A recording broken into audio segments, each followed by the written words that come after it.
Мәселелер бар қоғамда. Кезінде қазақ әйел сабады дейді, қатын қамшымен сабалады дейді. Бұл қаншалықты рас? Қазақ әйелін сабаған ба?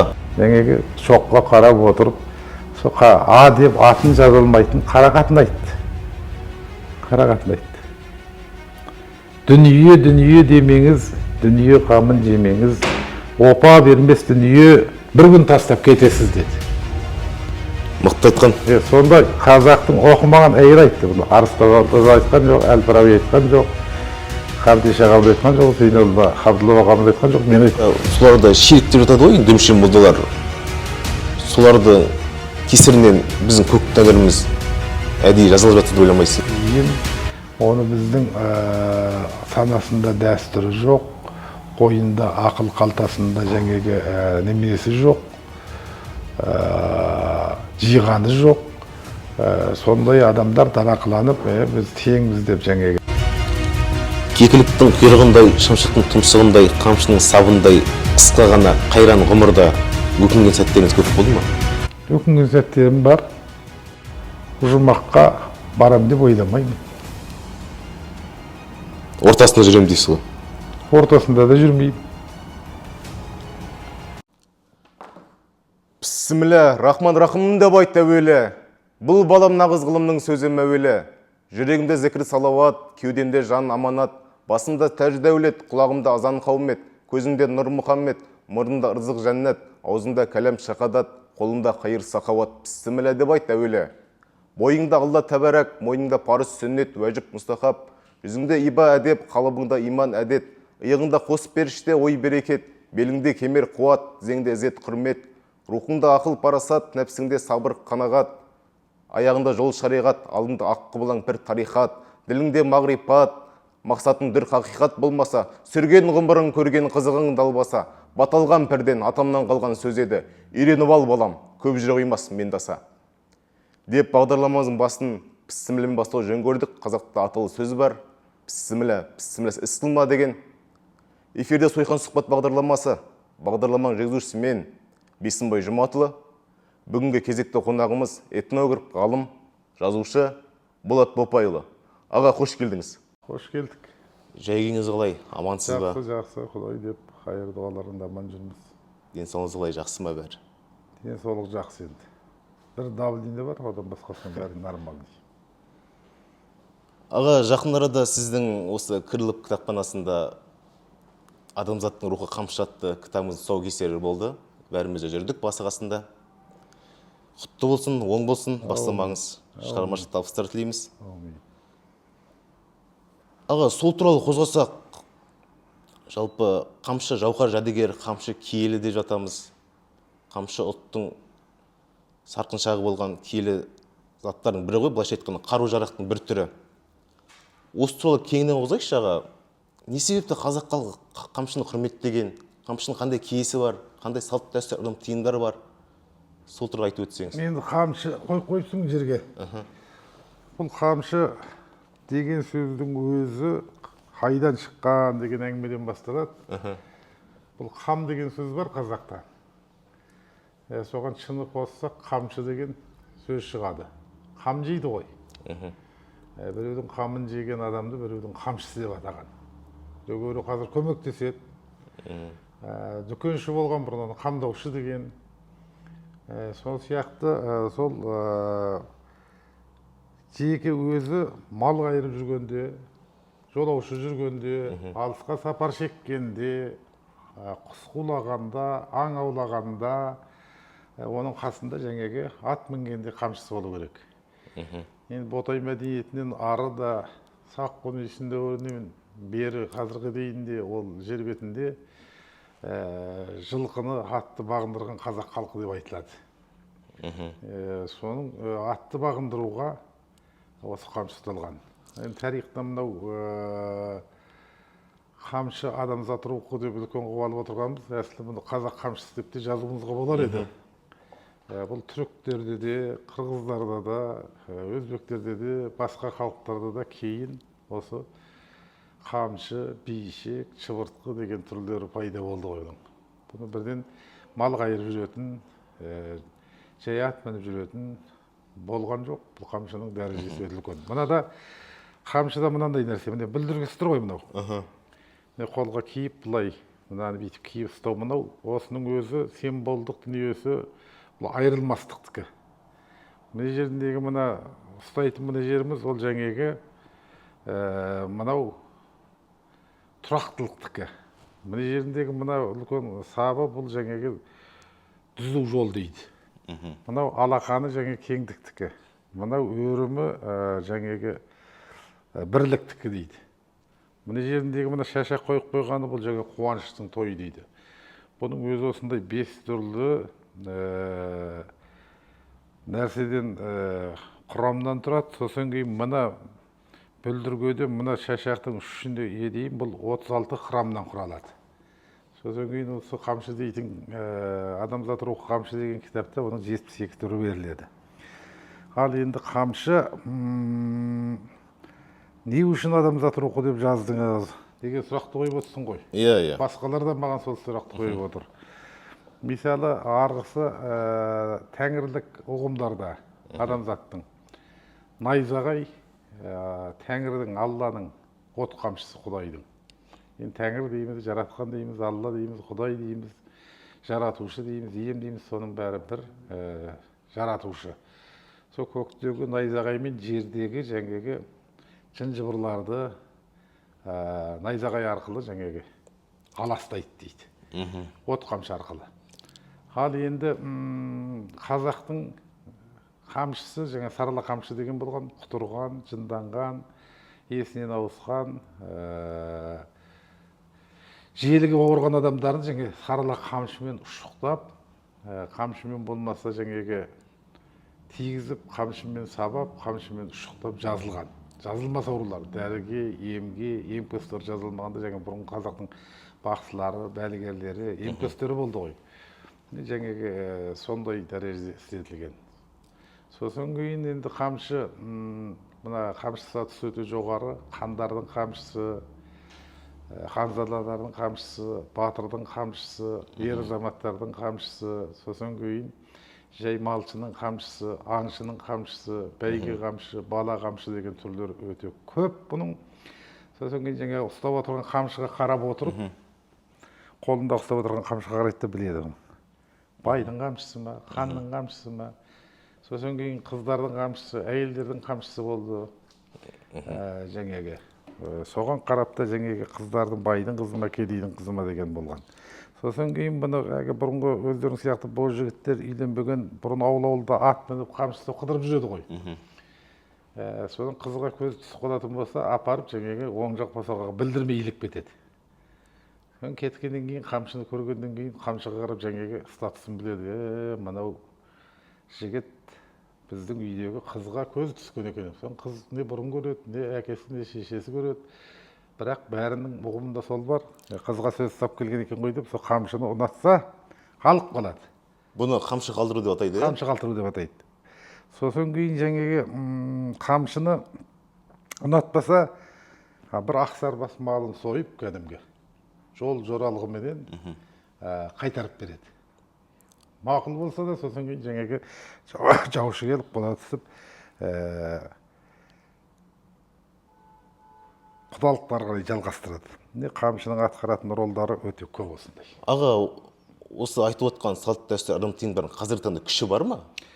Бұл қазір қамшыны ұмытып кеткен жоқпыз ба біздер? Қазір қамшыны біз ұмытып кеттік. Біз енді қамшыны бұрын мал бағатын, қазір болмаса жаңа үйде тұрса қамшыны әйел сабайтын дүние ретінде көріп, қамшының статусы, қамшының жаңағы тарихи, мұралық, ырымдық, тиымдық, кәделік немелер қалды. Қамшы дегеніміз ең үлкен сыйлық. Мысалы осы мына сувенир дейді ғой. Қазір енді мына базарларда бар, көріп жүрсіңдер ғой енді. Тұяқтан жасалған, еліктің сирағынан жасалған, алтындаған, күмістеген, өрнектеген, керемет нәрселерден жасаған қамшылар бар. Сол қамшылардың өзінің бағасы қазір төмен болып тұрған жоқ. 500 мыңға дейін. Енді қамшы сайтындағы Біләл Қуанышұлы жасады, өткенде көрдік. Ол енді алтын қамшы, кәдімгі мынаның бәрін алтынмен аптап, өрімдеріне жаңа дұғалар салып, оны жаңағы екі түрлі мақсатта қолданады. Біреу сый қамшы, біреу қолданбалы қамшы ғой. Енді сый қамшы дегеннің өзі, ол жаңағы бергенде кезде оны жай адамдарға бермейді. Жай қамшы сыйламайды. Әдетте қамшы сыйлайтын болса, онда ренжіп қалады. Сондықтан жаңағы ол беретін қарсы жағындағы сый алатын және сый беретін адамның екеуінің де жаңағы көңілінен шығатын, дәрежесі көтерілетін, достарына, жолдастарына, басқаларына көрсеткен кезде, ой, мына керемет қамшы. Ал қамшы беріп отырған үлкен жігіттіктің, батырлықтың, бірліктің, жаңа мына айттық қой. Сондай мақсаттағы үлкен сияпатпен береді. Аға, қазіргі таңда көп қонақтыққа баратын шығарсыз, енді белгілі бір тұлғалардың бірісіз ғой, қазақ этнографиясын зерттеген. Менде көп үйге барам, аға, төрінде я қамшысы жоқ, я домбырасы жоқ үйді көрем. Соларды көргенде қандай күйде боласыз, аға? Ері жоқ үйде қамшы жоқ болса, қатыны билейді дейді. Оған көз арасыңыз қалай? Ол енді бұрын сондай болған қамшының ілу тәртібі бар ғой, жаңағы бұрын ері жоқ дегенде қамшыны олай салақтатып білмейді ғой. Иә, жаман ырым деп жатады. Жоқ, жаман ырым болғанда осы өстіп іліп тұратын болса, есіктен кірген адам ол үйді танысын, танымасын, мына үйдің жаңағы еркегі өлген екен деп бірден көңіл айтып, Құран оқиды. Одан кейін қамшы олайынан көлденең тұратын болса, мына үйде бала бар екен, әлі кішкене жас екен, ер жетпеген екен деп жаңағы қамшының қойылуына қарап отырып, оны біліп отырған. Бұл қамшы сөйлейді ғой кәдімгі жаңағы. Ол дәстүрлердің бәрін қазіргі жастарымыз ұмытқан. 70 жылдық кейінгі отарлау саясатында дәстүрден айырылдық, танымнан айырылдық, ырым тыйымнан айырылдық. Сонымен бірге осы ұқсаған асыл қасиетті мұраларымызды жоғалтып алдық. Енді аттан жығылсақ та салттан жығылмаймыз дейді ғой. Құрбың, ғұмырың, салтың, санаң деген нәрселерден айырды бізді. Сондықтан енді қазір жастарды өкпе жоқ. Сен барып жүрген үйлерді, сен енді тілшілік істеп жүргенсің, бірталай біз ұқсаған ағалардың үйіне барып сұхбат алып көріп жүрген шығарсың. Енді мен барған үйлерде қамшы тұрады, домбыра тұрады, домбырасымен қамшысы жоқ болса, мен бірден айтам. Дұрыс, аға. Сіздің үйіңізде қара домбыра тұрсын, қасиетті қамшы тұрсын, шертсеңіз де, ұстасаңыз да деп. Құрметті достар, менің қолымда Болат Бопайұлының «Адамзат рухы қамшы» дейтін кітабы. Аға, бұда қыз қамшы, әйел қамшы, қатын қамшы деп жатады. Сол туралы айтып өтсең, жалпы енді қазіргі таңда әртүрлі мәселелер бар қоғамда. Кезінде қазақ әйел сабады дейді, қатын қамшымен сабалады дейді. Ол қаншалықты рас? Қазақ әйелін сабаған ба? Қазақ енді ол әйел сабаған деген әңгіме жоқ. Қыз бала дегенде ол жаңағы үйдің шырағы дейді. Ер адамды үйдің тұрағы дейді. Әйел үй сақтайды, ер дүз сақтайды дейді. Дала, ел сақтайды дейді ғой ерді. Сондықтан ол жаңағы қыз баланы ешқашан босаға отырғызбайды. Төрге отырғызады, оны жат жұттық деп қарайды. Қызды, әйелді, ол жаңағы қыз күнінен, ол елдің ертеңгі ұрпақтың анасы.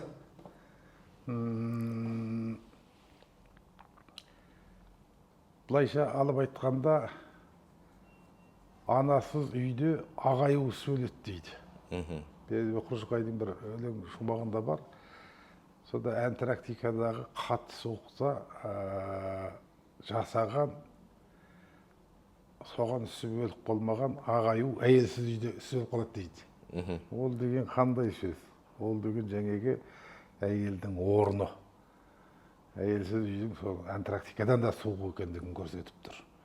Сондықтан ол әйелді боқтау, әйелді сабау, әйелді ренжіткен еркектің бағы жанбайды дейді. Сондықтан мына ислам дінінде 5 уақыт намаз оқып, қажыға барып, еш нәрседен қалмай бүтін назарын аударып, бақиға барғанда жәннатқа кіреміз дегенде, сол жәннаттың кілті қайда дегенде, ананның табанының астында деп айтады ғой. О да керемет ұғым, ананың табанының астында деген. Сол ұғым қазақта исламды қабылдамай тұрғанда, бағы заманда сол ұғымдар болған. Оның бәрін жаңағы ырымдармен, кәделермен, тиымдармен ұстаған. Ал енді қыз қамшы дегенде де жаңағы қызға келіскен әдемі алтынмен аптап, күміспен күптеп, әдемі көз тастарды салып, қолға ұстауға жұмсақ, көрер көзге көзді сүріндіретіндей өзінің жаңағы киген киіміне, қылығына, өңіне, түріне қарап отырып, жаңағы киім тіккен сияқты қолына сондай қамшылар жібереді. Ол қамшыны алып ана жақтан келе жатқан қызды көрген кезде жаңағы бірден қыздың сәулеті де, қыздың дәулеті де, қыздың әдептілігі де, мағынасы да содан көрініп тұрады. Енді әйел қамшы дегеніміз оны көбінде алтын емес күміспенен жасайды. Ол жаңағы қыз бен әйелдің қамшысының парқын алтын мен күміспен парықтап отырған. Енді байлардың, ақсүйектердің ішінде жаңағы күміс алтын араластырып жасайтындары да болады.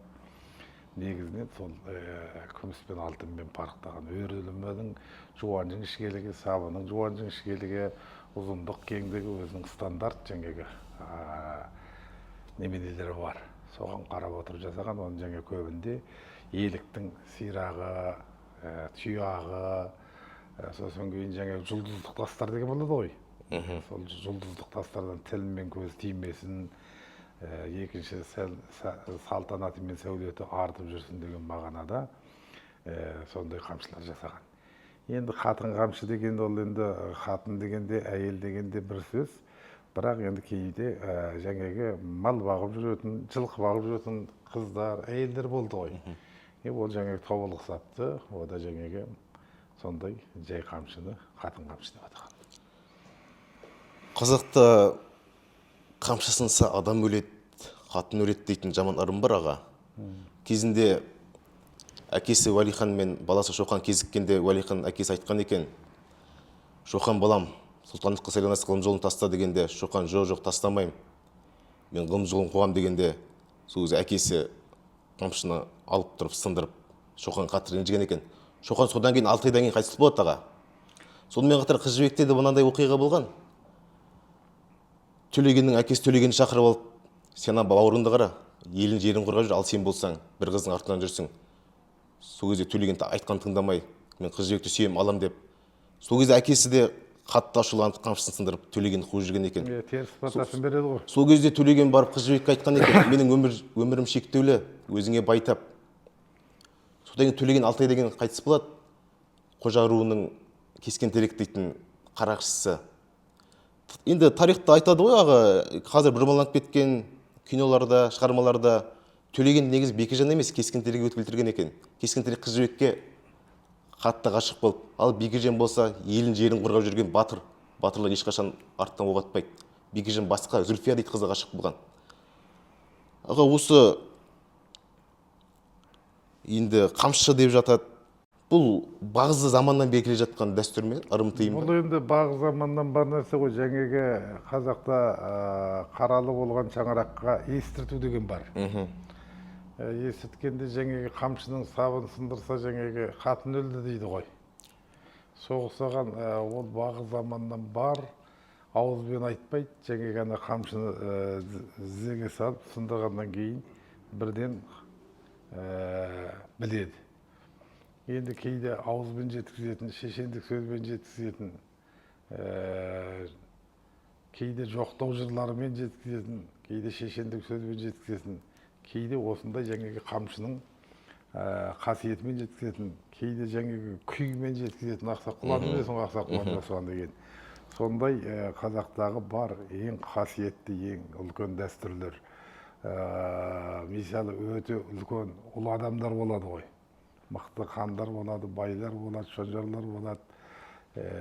Бірден сөзбен жеткізгеннен көрі, көзбен көріп, жаңағы қамшын сынғаннан кейін жаңа қатын өлді деген сияқты әңгімені олай жеткізу, ол мәдениеттіліктің, әдептіліктің және білімдарлықтың, былайша алып айтқанда, дәстүрдің озықтығы. Қазақ халқында ғана бұндай нәрсе болған, басқа ұлттарда бар деп мен айта алмаймын.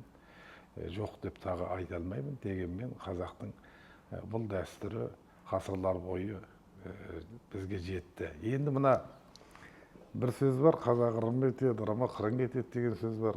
Дәстүрдің озығы бар, тозығы бар деп жатады.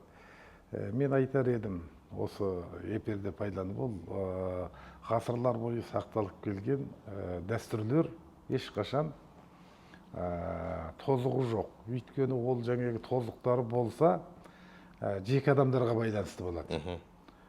Жеке отбасына байланысты болады. Сосын ол жаңағы жалпы атқарылмайды. Ал халықтық сипат алып, бұқаралық сипат алып, жалпы ұру тайпалар, ұлыстар атқарып отырған барлығы соған ол үлкен өркениет, мәдениет, дәстүрлі мәдениет қой дегеніңіз. Онда жаңағы шешендік тіл де бар, онда жаңағы өлең, жыр, қисса, дастан да бар, мифологиялық, былайша алғанда этнографиялық, фольклорлық, аңыз әңгімелік, жыр, дастандық ұғымдардың бәрі осыған келеді. Қазақтың тарихы, мен де өзім көрдім, қисса дастандар деген қалың 50 том тұр, төте Ахмет Байтұрсын немелесінде басылған кітап сөремде. Ауызша сақталған ғой. Ауызша сақталған, кейін бертін ғана келіп, ол жаңағы дамыды, ұлғайды, содан кейін олардың бәрі сүзгіден өтті, сын сарабынан өтті. Сол кезде тозықтарының бәрі атқарылмай қалды. Енді қазір бізге жетіп атқарып отырған дәстүрлердің бәрі ол ата-бабадан қалған асыл мұра ретінде қабылдауымыз керек. Қамшысы бар үйде қатын құтырмайды дейді. Қазір қатындар құтырып кеткен жоқ па, қамшысы жоқ? Жоқ, енді ол қамшыға да байланысты, ниетке де байланысты, қоғамдық, экономикалық, жалпы тәрбие жүйесіне де байланысты. Себебі олай айтатын болсақ, қамшы тұрған үйде қатын құтырмайды дегенде ол оны бұрын қолданған сөз, сен айтып отырғаның. Себебі оның жаңағы күйеуі өліп қалған, бейбастағы жүрген, ол бәріне уәкілдік етпей, сондай әйелдер болған ғой. Зинаға баратын, болмаса жаңағы қыдырғыш, болмаса өсек айтқыш, болмаса елдің қос үйді қоса қондырмайтын сондай әйелдер болады ғой. Сондай әйелдерге сондай нәрсе соған қаратып айтылған сөз. Енді қазір біздің қоғамымыз дала мәдениетінен бір тұтас қала мәдениетіне ауысты. Біз бәрі бір тұтастай қала мәдениетіне келе алғанымыз жоқ. Ауылда тұратын, әлі де мал бағатын шаруашылығымыз бар. Көп бөлім адамдардың бәрі қайда? Ауылда тұрады. Ал қалаға келгеннен кейінгі жаңағы мына өзіміз отырған кітапханадағы кітаптардың мына Қадыр Мырзалиннен тартып өткен Бердібек Қожықбайұлы барлық, Мұхтар Әуезов, Ахмет Байтұрсын, Шоқан Уәлихан барлық. Олардың бәрі де жаңағы бірден қалада туған жоқ қой енді. Оның бәрі сол ауылда туып, қазақтың дәстүрін қабылдап, сосын кейіндеп қалаға келді. Ал енді қазір қалада туып өскен балалар ауылға барса, ол енді жаңағы оның бәрі бір жылдызы бар ғой, тамыры бар. Жерге барғанда одан да айырыла қалмайды. Біздің енді ұлтымыз, қазақ ұлтымыз деген өте бір сапалы, керемет, білімдар ұлт.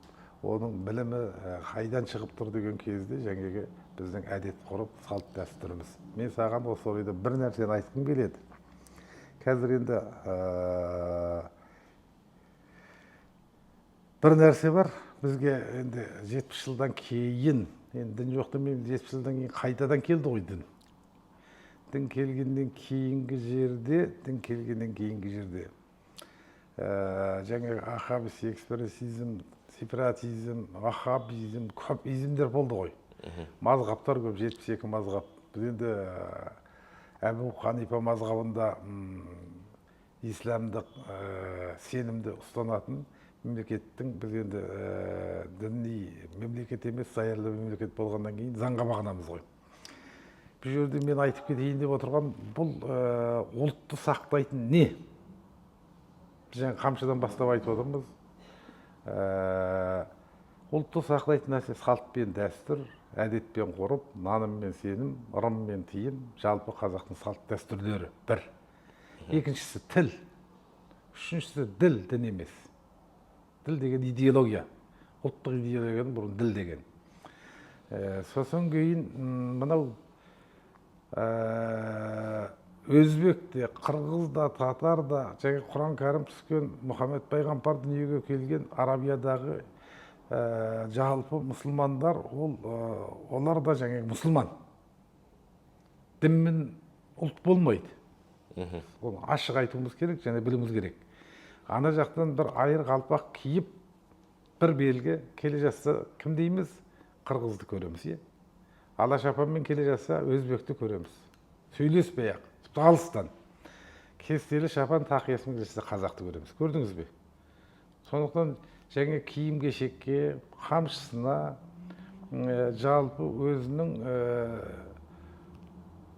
түр-түсіне, ұлтына тән, басқа ұлттар мен ұлыстарға мүлде оқсамайтын, тек сол ұлтқа ғана тән салт пен дәстүр, әдетпен ғұрып, тілі, әдебиеті, мәдениеті, дәстүрі, ішіп-жемі, бірақ содан тартып отырып, оның бәрі жаңағы ұлтты сақтап қалатын, ұлтты танытатын, жаңағы год деп айтып жүрміз ғой, ұлттың годы сол. Сосын кейін бұл жерде дінге қарсылығы отырған жоқ, ол жаңағы имандылық болады. Дін имандылықты сақтайды, салт пен дәстүр. Дін имандылық сақтайды, салт пен дәстүр ұлтты сақтайды. Аға, біз ұлтымызды қаншалықты сақтап жүрміз? Біздің енді қазір бір нәрсе бар, маған осы сұрақты көп қояды, сен де қойып отырсың. Өткенде бір үлкен адам сұрақ қойды. Енді үлкен той болды, сол тойда жаңағы сыртқа шығып, үзілісте тұрдық. Сонан біреу қол алысып амандасады, үлкен кісі, енді жасы менен үлкен. Былайша айтқанда министрлік дәрежеде жұмыс атқарып жүрген. Сол бір уақытта маған қарап тұрып, этнограф, аға, сіз айтыңызшы, осы біз мемлекет бола аламыз ба дейді.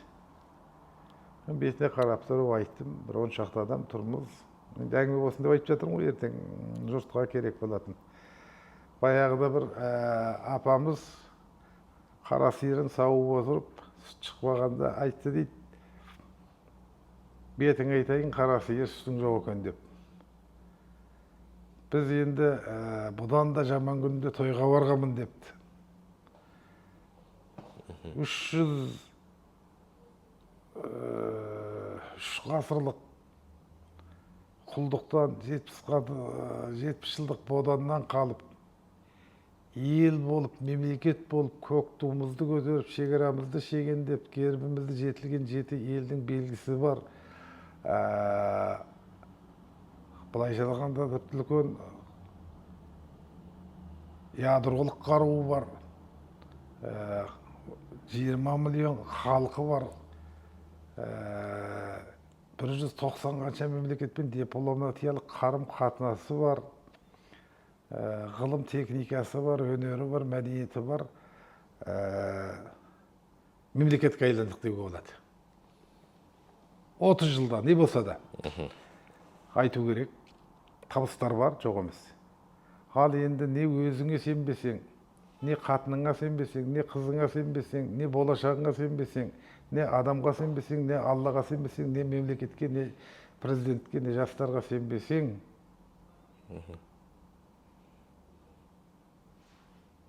онда сіз мына жасыңызда үлкен орында жұмыс істеп отырып не қылып жүрсіз? Сенім керек. Тек Аллаға ғана емес, өзіңе сенуің керек. Тағдырыңа сенуің керек, мемлекетіңе сенуің керек, және болашаққа сенуің керек. Болашақтың иесі болатын сендер сияқты жастарға сенуіңіз керек. Мағжан айтты ғой, мен жастарға сенемін. Сондықтан осы жерде айтылатын нәрсе үрейшіл, күмәншіл, қорқақ дүниеде нені кетіреді? Иманды кетіреді, тәртіпті кетіреді, адамдықтан, ардан кетіреді, батырлықтан кетеді. Енді бұл жерде бір нәрсе бар. Бізде жалпы ер адамдардың орқы, сен жаңа қамшы туралы айттың, қамшысы жоқ үйде қатын құтырады деп.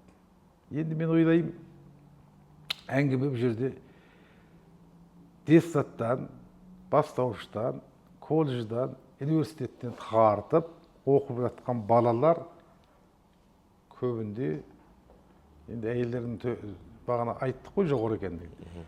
Аналардың алдында, әйелдердің алдында оқып отыр. Иә, сондай ғой. Иығы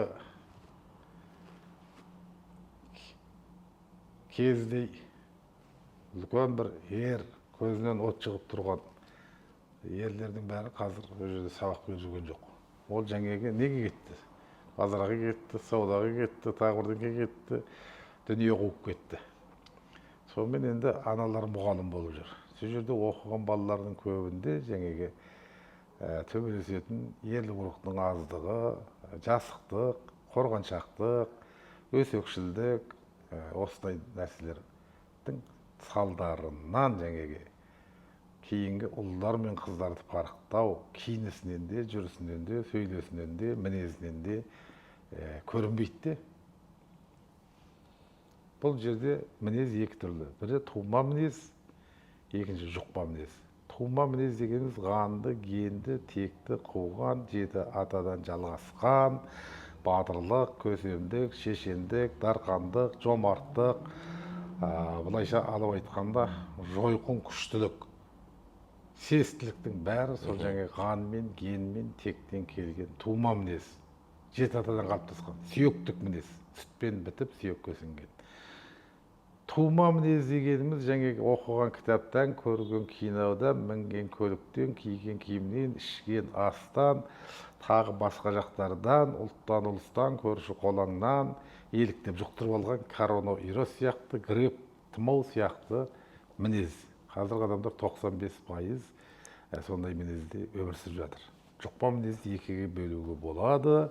Бірінші, ол жаңағы жақсы адамдарға еліктеу, үлгі алу, өнеге алу, соғысап киіну, соғысап сөйлеу, соғысап зиялы болу, сол сияқты батыр болу жағы жұқпа мінездің ол жақсы.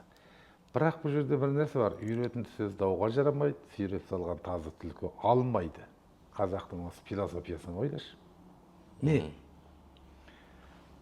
Суды бүйтіп тоқтатып қойсаң, платная соғып, су тұрады. Ашып берген кейін ағып кетеді, ары жақ құрғақ болады ғой. Көзді бұлақ жоқ. Оны қазақ не деп айтқан? Білік, білім деп айтқан. Білікті адам, білімді адам дейді. Кейбіреу білімдар адам екен дейді, білікті қоспайды. Білік деген сендегі жаңа көзді кен сияқты, ар жағындағы көзді бұлақ сияқты, өзіңде бар нәрсе мәңгілікті таусылмайды, сарқылмайды, шығып тұрады. Жаттап алған сөз жаңағы жауға жарамайды деп отырған, дауға жарамайды деп отырған. Мұтлық болады ғой. Жаңағы концертке шығады, әртістер. Мұтса сол жерде тоқтайды. Мұтпаса соны айтып шығады, артынан жоқ. Жұғымсыз ұғым.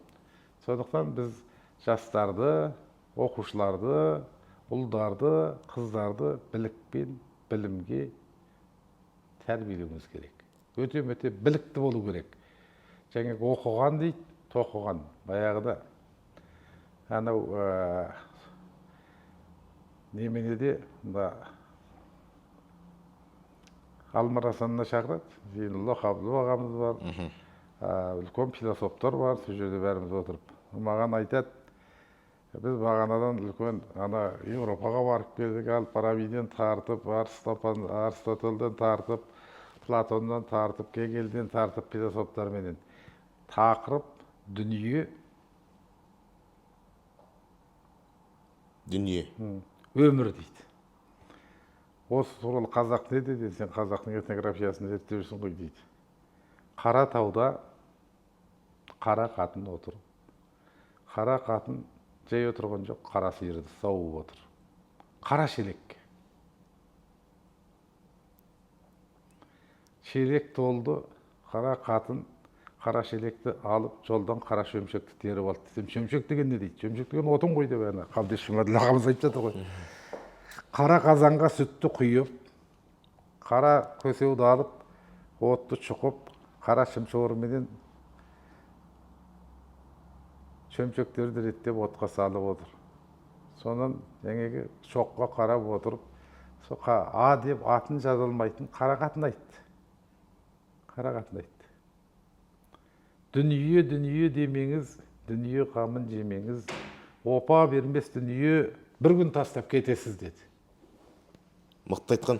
Сонда қазақтың оқымаған әйел айтты бұны. Арыставан да айтқан жоқ, Әл-Фараби айтқан жоқ, Қабдеш ағамыз айтқан жоқ, Зейнолла Қабдолла ағамыз айтқан жоқ, мен айтқан жоқ. Сол кезде жаңағы бүтін дала мәдениеті, отбасы мәдениеті, этнографиялық мәдениет, әдебиет, фольклордың бәрі оттың басында, ошақтың қасында, а деп атын жаза алмайтын, қарып білмейтін, оның бәрін санамен оқыды, құлақпен оқыды, жүрекке тоқыды. Қазақ халқы өзінің қалпын, өзінің әдетін, өзінің салтын, өзінің мәдениетін, өзінің ұлттық ерекшелігін сол арқылы сақтап қалды. Қазақ этнографиясы дегенде еске түсетін бірде-бір тұлғаның бірі сізсіз, Болат Бопайұлы. Енді сіздің мемлекетке деген біраз еңбегіңіз бар, қазақ этнографиясына деген көптеген кітаптарыңыз мен шығармашылығыңыз бар. Аспан әлем зерттегенсіз, қазақтың гүлдерін зерттегенсіз. Енді айта берсек, аға, сөз көп. Сізді сонау таңды жалғайтын көнегөз дуалы шешендердің жалғасындай, асылдың сынағындай көреміз. Рахмет, рахмет. Аға, мынаған келейікші, жер сілкінісіне. Жалпы бұрын қазақта үйінің төбе жағына қоңырау шалып қоятын. Ол кімнің кіріп, кімнің кетіп жатқанын біліп отыратын, жердің сілкінген алдын алған. Қазіргі таңда соларды ширіктеп жатады ғой, дүмше молдалар. Соларды кесірінен біздің көк тәңіріміз әдейі жазылып жатыр деп ойламайсыз ба? Ол енді қазақ неге дін қабылдады? Содан бастайық. Бізге ол Мұхаммед пайғамбардың мінегені тұр ғой. 571, 632. Біз одан бұрын өмір сүрдік қой. Біз дін кіргенге дейін, пайғамбар туылғанға дейін де ұлан ғайыр далада ұлағатты өмір сүрдік. Біздің ырымдарымыз, қазақ ырымы қазақтың ғылымы болды. Ол заңға дейінгі заң болды. Иманға дейінгі иба болды. Тәрбиеге дейінгі тәртіп болды деп қабылдауымыз керек. Сосын кейін жаңа біз оны бірден дінді қабылдай салдық қой. Мұхаммед пайғамбардың заманында да дінге кіргізу үшін Арабияда ұры соғысы, қалың қыз балаларды жерге көму, қанды қырғынмен келді. Бізде оғатқан жоқ, таласқан жоқ. Талассақ енді таласып отырмыз, бірден қабылдады. Өйткені ол кездегі дін мен қазақтың салт дәстүрі түзде түзбейді, бірдей. Дін айтады, жақсылық қыл дейді. Сен маған бір жақсылық қылдың, мен саған бір жақсылық қойдым. Енді діннің тілімен айтқанда саған бір сауап, маған бір сауап. Болмаса сен маған жасаған сауап, жасаған жақсылығыңды мен саған жақсылық қылып қайтардым. Сауап жоқ болуы мүмкін, тең. Бір затты сатып алған саған. Қазақ өйтпейді ғой. Жақсылыққа жақсылық әр адамның ісі дейді. Жаманшылыққа жақсылық ер адамның ісі дейді. Керемет. Саған жамандық істеп тұрған адамға жақсылық қыл дейді. Сенің ерліктің, бірліктің, берекенің өлшемі осы жерде тұр ғой. Сен бағаң осы жерде тұр. Кеудеңе кір жинама, нұр жина дейді. Кеудеңе кір жинамасаң кім боласың? Көйлегіңді жусаң кірін кетіресің. Кеудесіне кір жинап алған адамның өңі де жаман болады, ниеті де жаман болады, жүрісі де жаман болады, жолы да болмайды. Былайша айтқанда. Ал енді шерік қосу деген нәрсе ол жаңа үкі тағу, домбыра шерту, кәржілігілік қою, жаңағы не дедің? Қоңыраушы. Қоңыраулық қою деген.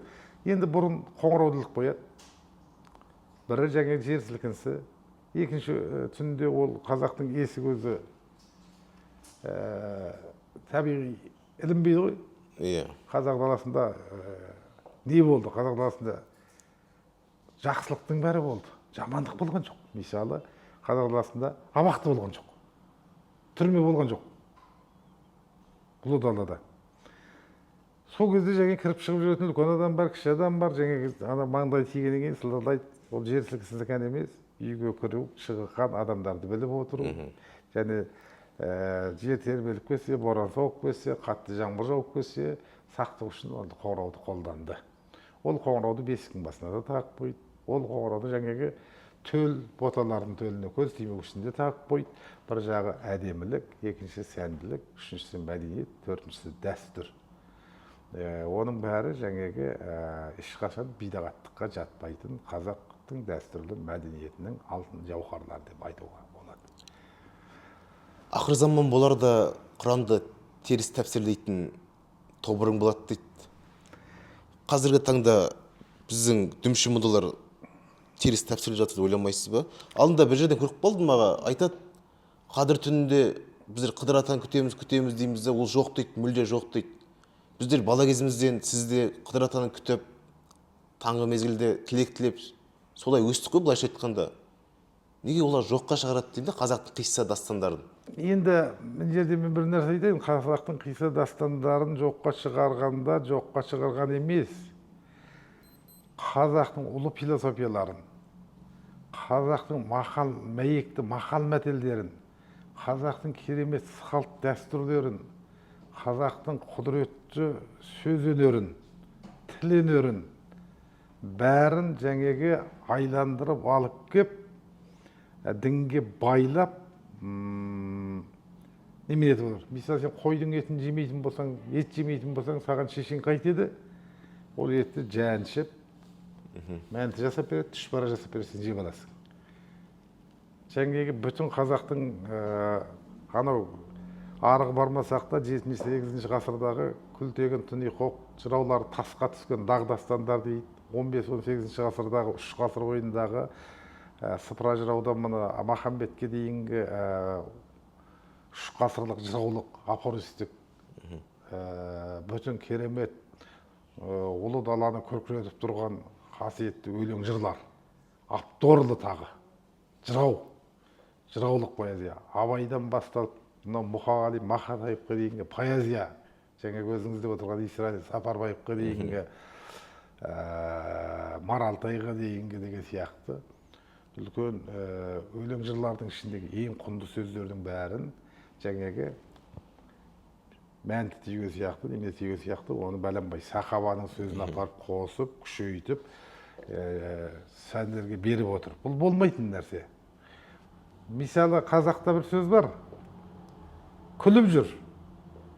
Күлкі күнге бетке түскен күннің сәулесі. Бір күн күлген адамның 90 күн өмірі ұзарады, денсаулығы жақсарады. Ажары ашылып, ашылған гүлдей болып, әдемі жүреді, жайнап. Күліп жүрсең сондай ғой. Ренжіме, долданба, қайғырма, жылама, ойындама. Жазылмас дерт неден болады дейді? Содан болады дейді. Енді осы сөзді аналар айтады да, жаңа қазақтың сөзін алып алады да айтады, ол жаңағы жәннаттың нұры болмаса тозақтың оты деп қосады. Міне осы арқылы оны қазақ айтпаған, ана жаққа табынады, ал онан кейін бұл жаққа адам дайындамайды, оның бәрін бұл дүниеде өткен жалған, оның бәрін ана дүниеге апарады. Қазақ оны баяғыда айтты, 5 күндік жалған деді, болды. Жасты айтты, 15, 25, 35, 3 күн қонақ екен деді. Адам адамға қонақ, жан денеге қонақ деді. Бітті, одан артық айтқан жоқ, осы сөздер жетеді. Қазір немене?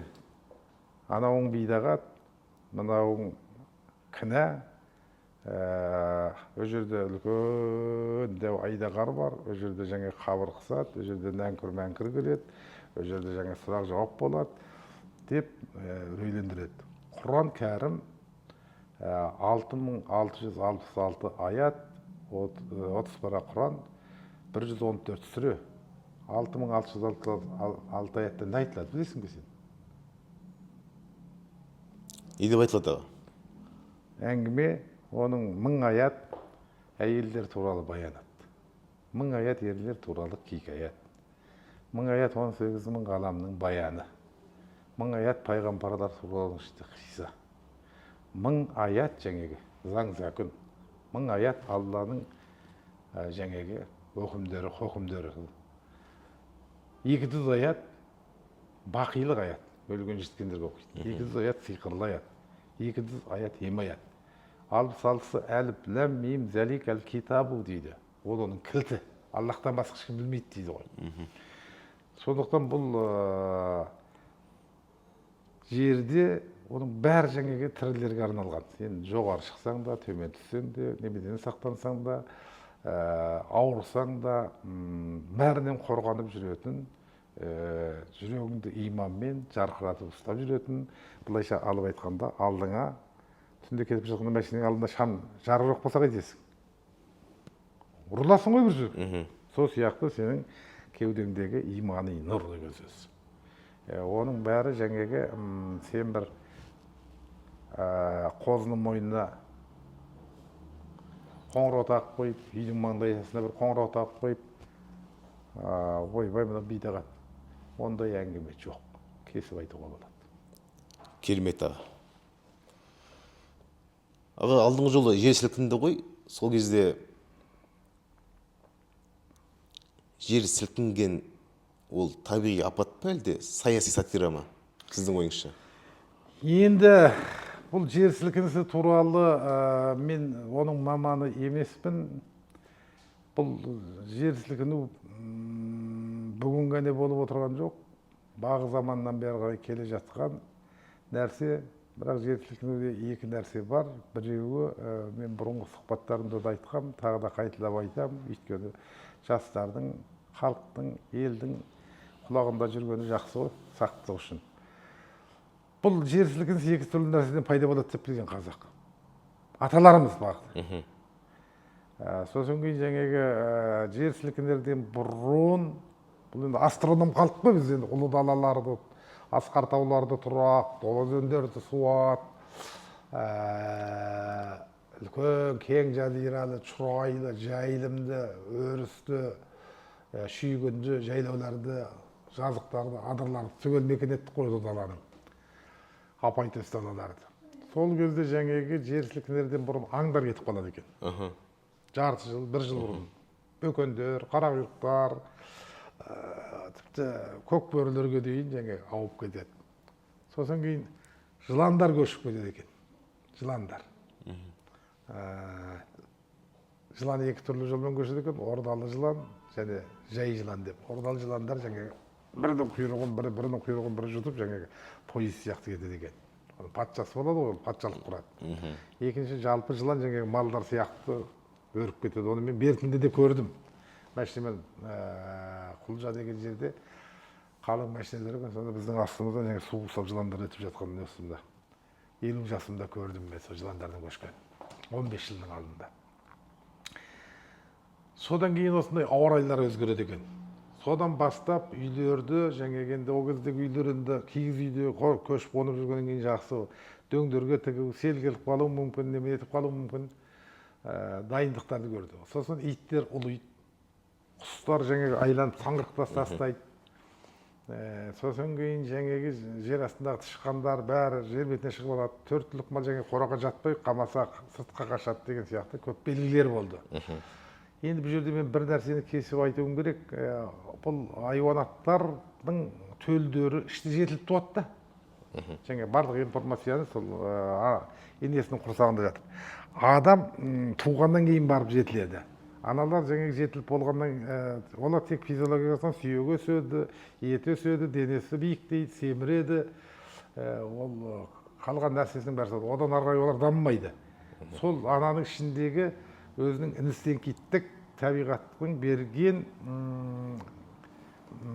сондай қабілетімен олар адамнан бұрын сезеді. Ал адам тәрбиенің жемесі жаңағы 5 жылдан бастап азамат болғанға дейін бақиға ағаш бесіктен жер бесікке дейін адам баласы тәрбие алып отырады ғой міне. Осы сөздерден, үлкеннен, кішіден. Сондай нәрсе. Ал енді жер сілкінгенде біреу жаңағы жанартаулардың астындағы газдардың ағысы, жанартаулардың парылдауы, мұнай газдердің қозғалысынан ол жер жаңағы сілкінеді. Оны дүмпу деп қараған. Жердің дүмпуі. Одан да қиқыметі жаңағы астроном халық деп отырған аспандағы жаңағы қазақ таныған жұлдыздар деген бар ғой жаңағы. Жеті қарақшы, темірқазық, шолпан, таң шолпан, есек қырған, марыс деген. Сүмбіле, тараз деп жаңа сүмбіле туса, су салқын, тараз туса, таң салқын деп, тары бидей өседі деп соның бәрін білген.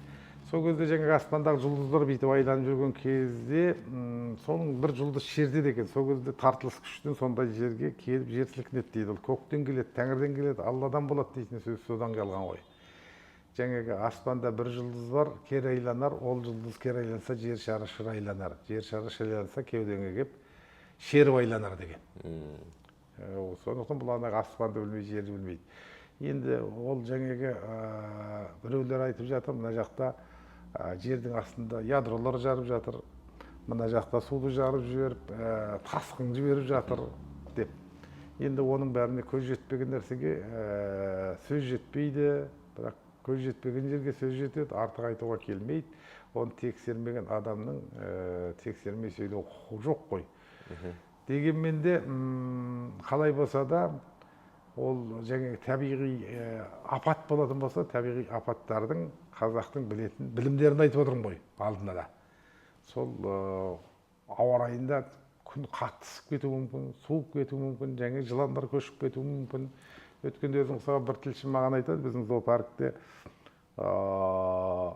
сіз айтып отырған нәрсенің бәрі бар, олар қозғалған жоқ қой дейді. Ол қозғалмайды деді. Ол неге қозғалады? Сен тамағын дайындап берсең, сен ары қарай жүргізбесең, ол жаңағы жалқау болды, ол жаңағы инстинкттік қасиетінің қабілетінен төмендеп қалды.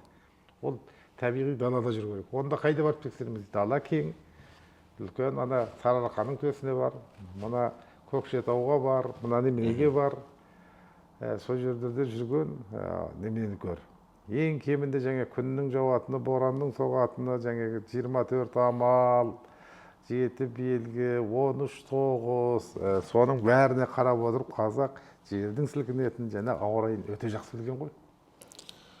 Алдағы уақытта жер сілкінуі мүмкін бе? Енді мен тамыршы емеспін, біреудің тамырын бүйтіп ұстап отырып, жүрегінде, бүйрегінде, қан басының тағы бір жерінде ауыру бар деп. Екінші мен көріп кел және нөміролог емеспін, этнографпын. Төртінші мен оның бәрін жаңағы зерт салып, қазір үйде қалада өздерің сияқты отырмын. Зерттегем жоқ, қазір енді сейсмологиялық орталықтар бар. Бірақ бір нәрсе бар, жаңағы қазақтың осыдан 100 жыл бұрын сілкінді ғой, білесің, үлкен сілкініс болды. Бірақ сол сілкінулердің 100 жылда бір рет қайталануы, қайтарылымы болатындығы, 60 жылда бір рет келетіндігі болады. Өйткені мына астрономиялық ғылымды жаңа қарап отырған кезде, міне осы бүгін мына сартан дейтін амал кіріп тұр ғой. Алдында зауза деген, алдында сартан. Сол жаңа сартан деген жұлдыз. Ол жаңағы аспанға келді, айланып, жер шарына бір салмағын түсірді, 26 күннен кейін ол жаңа жұлдыз кетеді. Сол жұлдыз келгенде көрдіңіз бе? Жерде сілкініс болуы мүмкін, ауа райында өзгеріс болуы мүмкін. Жаңбыр жауып тұрғаны, күннің салқындап тұрғаны, бұлттап тұрғаны жаңағы аспан өзі үлкен ғылым. Біз қарап отырғанда мына ергежейлі жұлдыздар, орта жұлдыздар, алып жұлдыздар, ғайып жұлдыздар болып кетеді. Бізге көрініп отырған бауыры ағарған құс жолы деген тұр ғой жерде. Ол құс жолынан ары қарай неше 10 мыңдағаны бар. Шексіз, шексіз жатқан нәрсені бір адамның білуі қиын. Дегенмен де көп білсең де көптен артық білмейсің. Енді менің қорытқаным, қанша білген сайын сенің білмегеніңнің көп екендігін білесің. Қанша аз білсең, сонша жаңағы тәкаппарланасың. Анау айтады ғой, жаңағы адамдардың қазіргі ауруы тамырынан ауырған ағашты бұтағынан жаза алмайсың деген. Бұтағын емдеп жаза алмайсың. Сол сияқты бұл дүниеде біздің білмейтін нәрселеріміз көп. Дегенмен де алғашқы жер сілкінді, қайта жер сілкініп жатыр, хабар келіп жатыр. Сақ болсаң сақтайым деп, сақ болған жөн. Оның өзі қай күні, қай уақытта келетін белгісіз ғой. Ең жетілген ғылым техникасы жері көп сілкінетін Японның өзі білмей отыр. Ол жаңағы жердегіні біледі, жаңағы аппараттар. Аспаннан келетінді білмейді. Аспанды білетін жаңағы бүгінгі электрондық қабілеттен де жаңағы айуанаттардың іште табиғи жетіліп шыққан қабілеті мықты болып отыр ғой. Соларға қарау керек. Түркияда да көрдің ғой, бір иттің сыр айналып үргенін. әне күні жерсілген кезде айтады как раз менің бір досымның немересі дейді. Мысыққа тамақ беріп тұрған ғой. Зу етті дейді. Ойбай не болып кетті. Кім тиісті деп тұрғанша болған жоқ. Жер сілкініп кетті дейді. Сонда енді ғажап нәрсе бұл. Біз осы Сүлеймен пайғамбар 18 мың ғаламның айуанның тілін біледі деген сияқты біздің қазақта сол Сүлеймен пайғамбардан кем халық емес, бақылау керек. Аға, қазіргі таңда әртүрлі заманауи ырым тиым дейміз ба, салт дәстүр дейміз ба, дарақыланып кеттік па? Өзіңіз де көріп жүрген шығарсыз. Алдында бір тойда үлкен бесікке бір әйел бөлеп жатыр, тербетіп. Көрдім. Бұл дарақылық па? Көрдім. Ол үлкен тойғандық па? Ол үлкен дарақылық. Бесік деген бұл өте киелі нәрсе. Бесікті баспайды, бесікті құр бесікті тербетпейді, бесікті далаға бейуақытта қоймайды. Өйткені тал бесіктен жер бесікке дейін деген адам 3 бесікте өседі. Бірінші бесік ол жаңағы ананың алтын құрсағы. Екінші жаңағы тал бесік. Үшінші жаңағы жер бесік. Адам баласы 3 ақ жер дегенде тең болады екен. Ол бірінші жаңағы ананың құрсағында сәби, екінші анада шақалақ қой, мынада сәби, үшінші жер бесікте мәйіт. Сосын кейін 4-ші теңесетінде діндегілер қосады ғой. Барлық адам сәждеге бас қойған кезде Алланың алдында тең. Деп осы 4 жерде теңесет деп айтылады. Енді сондықтан ол бесікті берекет бермейді, ол бесіктен бала өсіп жетіледі. Осы мына үлкен тұлғалардың жаңағы өзіміз айтып отырған хандардың, батырлардың, көсемдердің, шешендердің барлығы сол бесікте өскен бала бес түлейді деп. Сосын бесікке мініп алып шауып жүрген, үлкен адамдар барып жаңағы бесікке салып тербетіп жүрген, бұл шектен асқан дарақылық. Мұндай жағдай болғанда бұрынғы кезде алқаби деп жүрміз ғой. Әр ауылдың, әр рудың, әр тайпаның жаңағы үлкен ақсақалдары, қазылары, қажылары болады. Солар жаңағы сотқарын соттап, тентегін тежеп, жаңағы абақты салмаған себебі сол ғой. Малдан айып қойып, 900 дүре соғып, жаңағы ұқсаған нәрселер тежеп отырған. Сондықтан қазақтың дәстүрінің қаймағы бұзылмай, сақталып бүгінгі жетуінің себебі осы. Енді бұл нәрсе қайдан шықты? Бесікке мініп әйелдің шауып бара жатқаны, жүген салып алып, келінді айландырып, жылқының жүгенін сәлем салдырып жүрген, 1 километр жерден жаңағы күйеу балаға сәлем салдырып жатқанды көрдім. Малдың басын жоғары болды қой, мынау үй сойысы, былай басын салақтатып қою сой, көрші сойысы дегендерді де көрдік. Сосын жаңа түскен жас келінді алып кеп, сойып жатқан малдың ұлтабарын кесіп алып, боғыс шөппен жаңағы шекесін ұлтап деп ұрып жатыр. Одан да сорақысы жаңағы үлкен бесік сияқты зұлзақ адам өлгенде жерлеуге қоятын. Соның ішіне адам салып, үстіне ақ жауып қойып, малды әкеп қасына сойып, қара қойды. Өкпесін суырып, жаңағы қан жоса қылып, жаңағы шұқтып жатыр. Бұның бәрі жаңағы ана жерде мен естідім, бұл тарихта қалатын той болды деп жатыр. Ол дарақылық емес немене. Ол жаңағы бір өлкеде, бір ауылда, бір ресторанда өткенмен ертең бүтін әлем халқы қарап отыр. Қазір енді интернет ғасырында жалпы адам бір үйдің, бір қаланың баласында өмір сүріп өтпей ме? Қазақтың мәдениеті осы ма? Бұл ұлтқа болған, дәстүрге болған, арға болған, иманға болған, әдепке болған опасыздық. Бұны мәдениеттің, ақпарат баспасөздің, үй-топтың өзінің этикасы, өзінің заңы күйінше оларға кемінде штраф қойып жазалау керек.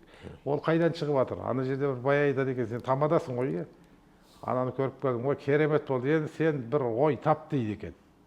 Пайдаланбаған, ақша береді ғой. Содан ол сенен сұрайды, менен сұрайды, өзі ойлайды. Оны жаңағы айтып бір нәрсені тауып, елді күлдіру керек. Оларға ақша керек, елге күлкі керек. Абай айтқан немене, арзан күлкі деген осы ғой.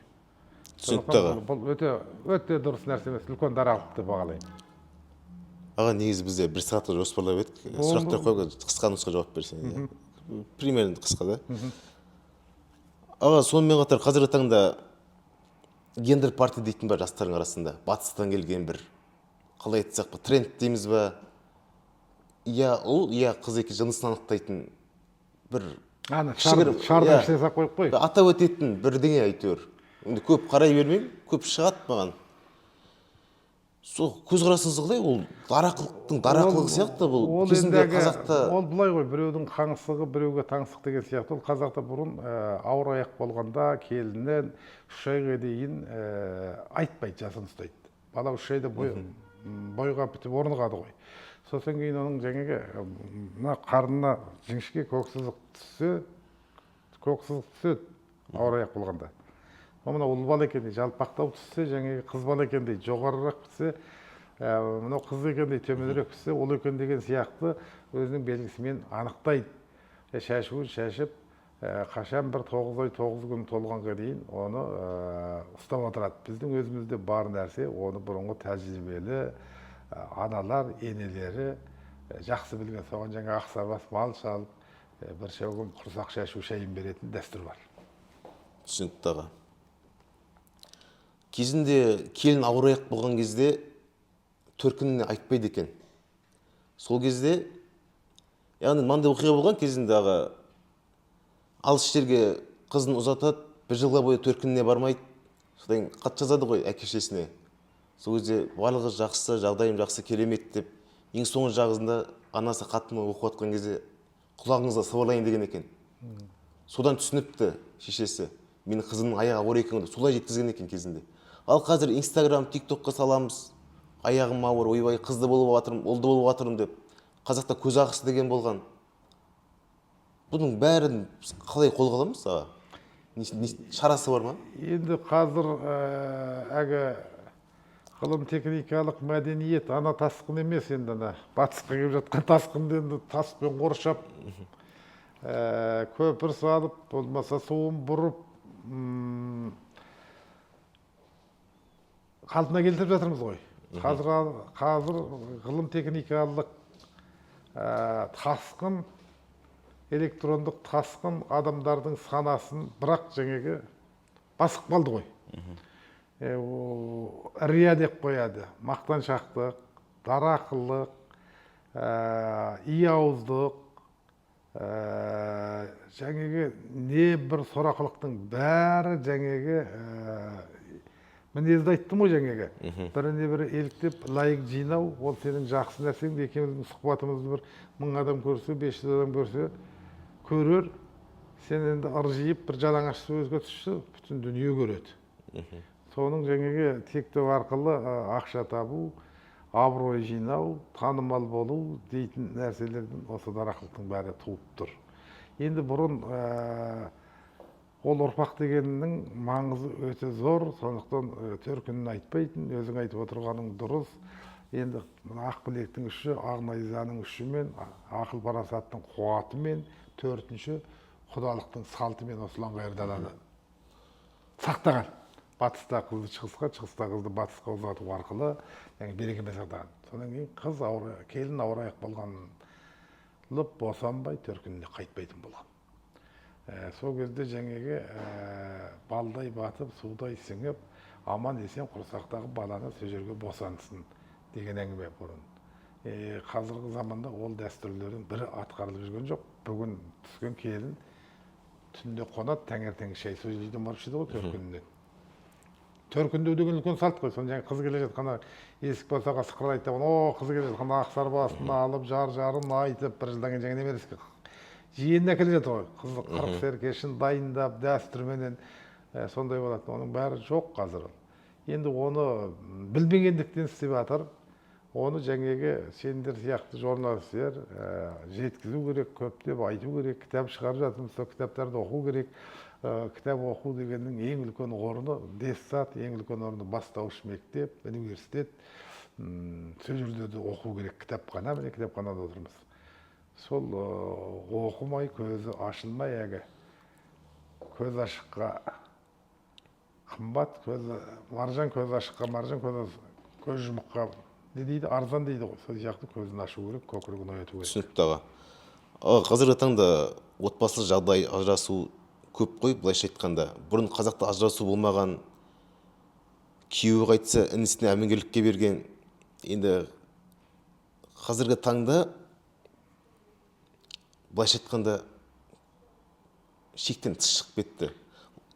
Қазақстан әлем бойынша 5-ші орында тұрды, алдында өзім шошып кеттім көргенде.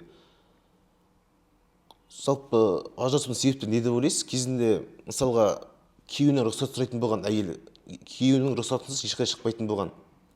Кезінде мынандай оқиға болған екен, күйеуі жаугершілік заманында болған, әйел үйінде хабаршы келеді, әкең ауырып жатыр, жағдайын сұрап кел деп. Сол кезде әйел айтқан екен, мен күйеуім үйде жоқ, рұқсатсыз ешқай шықпаймын деп. Күндер өтеді, содан кейін тағы келеді, әкең қатаң жатыр, барып көңілін сұрақпайды, ең болмаса қоштаспайды. Сонда да көңілі босап, жоқ бармаймын, күйеуімнің рұқсатсыз ешқай шықпаймын деген екен. Содан күндер өтеді, үшіншісінде елші тағы келеді, сол кезде әйеліне айтқан екен, әкең о дүниеге аттанды, ең болмаса жаназасына қатыс деп. Сонда әйелі іштей күйініп бармаған екен. Содан кейін жылдар өтеді, айлар өтеді, әйелінің түсіне бір ақсақал шал келіп, сенің негізі әкең жаман адам болған, бірақ та Құдай тағала оны бір себеп үшін жұмақ жайға орналастырды деген. Қандай себеп десе, сендей қызды тәрбиелеп шығарғаны үшін деп. Енді қазіргі таңда әйел, қатын дейміз, еркектерді, ерлерді жаншылып бара жатыр ойламайсыз ба? Қадірі кетіп. Енді бұл нәрсе бүгінгі